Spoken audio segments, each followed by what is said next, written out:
All right. Welcome to Wildcard Gaming. This is the Dark and Light tutorial series. This is the second video. Make sure you watch the first video so you understand what we're talking about here a little bit. So, as you can see, it is nighttime. Their night and day cycles are pretty freaking extreme in this game. So, you want to carry these runes of light on you, which you can make super cheap. Especially, well, I guess probably like mid-game, they become easier to make. The main point that I wanted, so let's talk about damage. Let's talk about combat. This game, there are two types of combat, and that is melee and magic. For most part, you will want to focus on, and you will have to focus on melee for a long time. You'll be able to craft some magic, which but that'll be. I'm waiting until daytime so you can actually see some. Actually, it'll be several hours. Actually, let's just use one of our little things and see how much it brightens up the screen. Kind of cool. Little fairy follows around, lights up the world. Okay, so one of the first things that you make a pickaxe, you make a axe, and you make a one-handed sword. You can make shields also. I don't use a shield anymore. I did use a shield early game. But I don't use it anymore. All right.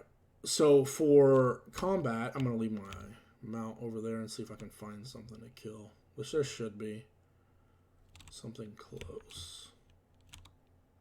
That's somebody's house. They do not have a house sill, which means if I wanted to, and I see a house without a house sill, I could go break into it. I could go tear down the wall. It takes a little bit of time. I can go tear down the wall and go steal all the crap they have. Not the type of player I am, but yeah. Anyway, so in combat, see, here's another one of these bugs. Am I actually bugged? I'm actually bugged. So this is a good time to tell you that there are, I mentioned in the other video, there are falling bugs. Yeah, they suck pretty bad. So my normal strategy is to change weapons and try to, you see how I'm kind of like doing this and turning in circles can sometimes get you out. I think it almost had me. See? All right. But you see how it's rubber banding me back? All right, I'm out of them. Okay, so there you go. Water is dangerous if it's deep. If you can't see the bottom, or use a bridge, because if you don't, there are piranha and there are gars, like alligators or something like that. That's actually a good way to level. That's what my brother and a couple other people would play, did that to level. Of course, I'm going to say it's dangerous, and then we're not going to see anything. Of course, you couldn't see anything anyway because it's so dark. All right. Still trying to find something to kill. Hopefully this doesn't take too long. Not everything aggroes. Some things aggro. So meat eaters, carnivores will aggro. Herbivores won't. And that's later when we get into taming. That'd be important to know. So just like any other game, left click is attack, right click is block, unless you don't have a shield equipped, and then it is power attack. That's important. The power attacks for the one-handed weapons kind of suck. You can also power attack resources. So if I'm going to farm nodes, if I'm going to farm like iron or mithril nodes, I'm going to power attack with my, see the difference? I'm going to actually power attack with my pickaxe.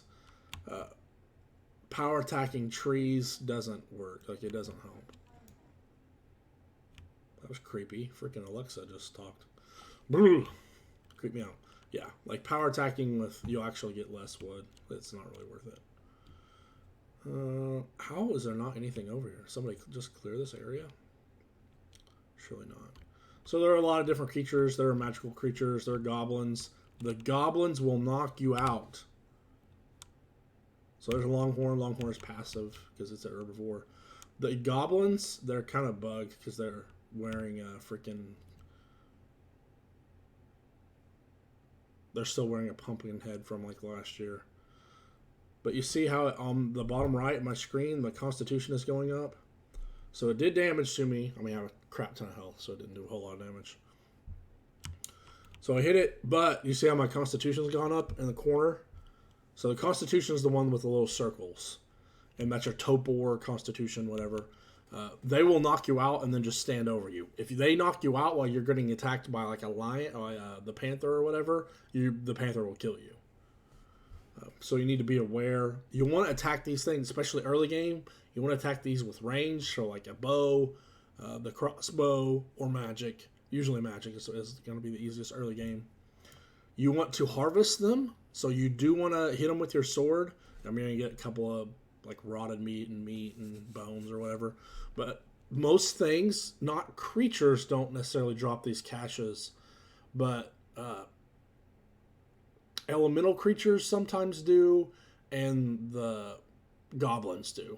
I don't know if there really anything else drops them. People, like other people, will drop them too. So you get a pumpkin, which, can you eat it? Yeah, apparently you can eat pumpkins. You'll get a little bit of gold, which is not very much, which is something we're going to talk about in this video, as long as it doesn't go too long, which we're already at 6 minutes. That'll be the only other thing we talk about. And these whirligigs, or whatever they're called. What are they called?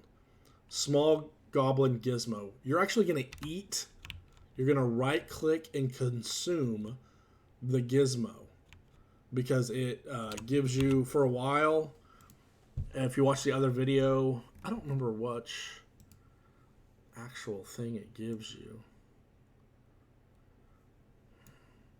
So in the other video, this is part of the kind of talent tree Ingram. There it is, Goblin Engineering. So I have it maxed out.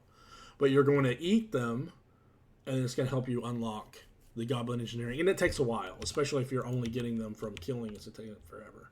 All right, I got to go back to my bird. I should not have ran so far away.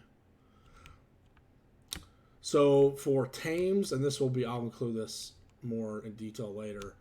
My bird's actually on passive, because if I have it on aggressive, is that some dude? Sorry. That looks like a satyr staff. Anyway. What was I saying? Yeah, so my bird is on passive, because if he's not on passive and he attacks another bird, they'll spiral in the air. All right, so the other thing that I wanted to get to in this video, while we still have time, is vendors. The vendors in this game are different than any other game that I've ever played.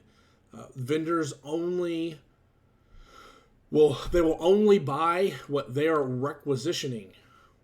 So you'll come to town. There are 5 or 6 vendors here. The dwarves are, I've never been to the elven city, so I don't know where the elven vendors are. The dwarf vendors are in the main city, and they're back inside the buildings. So you'll come up, you'll press your action button, and the sell to vendor, and then to purchase from vendor. So this is really, other than killing goblins, this is the only way to make gold, and goblins is not a viable way to make gold. So what you'll do is you'll see, like, he wanted 40 wood.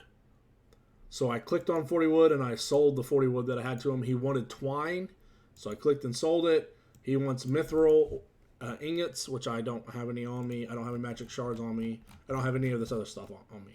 But if I did, I would click it and then sell it. You can't sell any more than what he's requesting. The only difference is the whoever the gardening vendor is, he will buy many stacks, I think 5 stacks of charcoal, and then 5 or 6 stacks of rotten meat.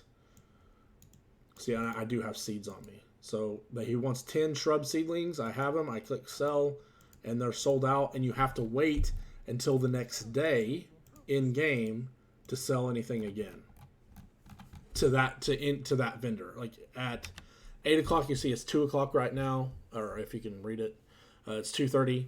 At 8, in between 8 and 8:30, the vendors reset, and they'll have new gear. So they'll have new stuff that they're selling, because it shifts a little bit every time, and it'll reset whatever they've bought, so you can sell new things. This for the humans is the armor vendor. So like you come in here and he has a bunch of armor. You'll see, okay, we'll talk about armor in the next video. We'll talk about armor quality in the next video. All right, first time here, make sure you hit that subscription button. Thank you for watching.